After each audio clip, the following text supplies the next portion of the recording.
sisanya 10% setelah laporan akhir September 2025. Jadi ini bukan proposal ngambang atau wishlist, tapi udah aceh, udah cair bosku, cair. Judul proyeknya ini Expedition to Discover New Voices. Kelihatan kayak ekspedisi budaya atau jelajah Nusantara ya. Jangan ketipu dulu sama namanya. Isinya beda jauh. Dalam proposal yang disetujui Kurawal ini, ada 5 output utama. 1.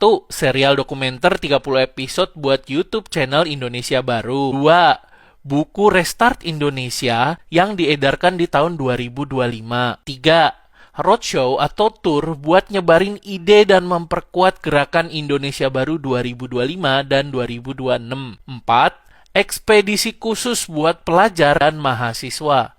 5. Kampanye digital dan medsos lewat TikTok, Reels, YouTube Short. Targetnya siapa? Ya jelas banget, Gen Z sama Gen Alpha. Mereka yang sekarang masih remaja dan jumlahnya banyak dan bakal jadi first voter atau pemilih pertama nanti di pemilu 2029.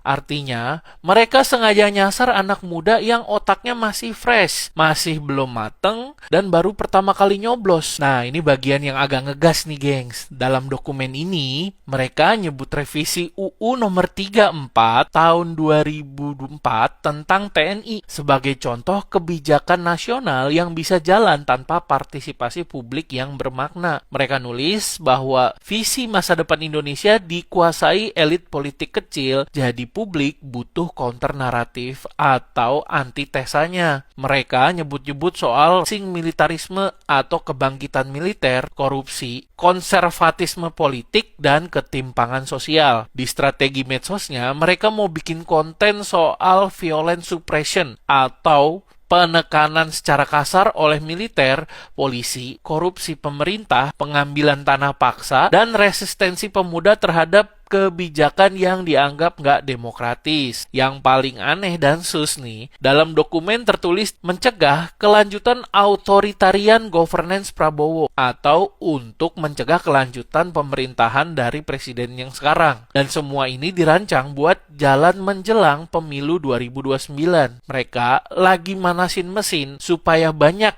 yang terpengaruh sama mereka yang nanti di 2029 itu bisa jadi pion-pion budak catur mereka. Dan mereka juga nyebut ekosistem mitra kayak Watchdog, Remo TV, Project Multatuli, Partai Buruh, sampai bahkan Muhammadiyah dan NU disebut sebagai jaringan yang bisa diintegrasikan. Gak paham nih, gue gagal paham nih. Gimana cara mereka nyebarin narasi ini? Nggak lewat seminar kaku di hotel bintang 5, gengs.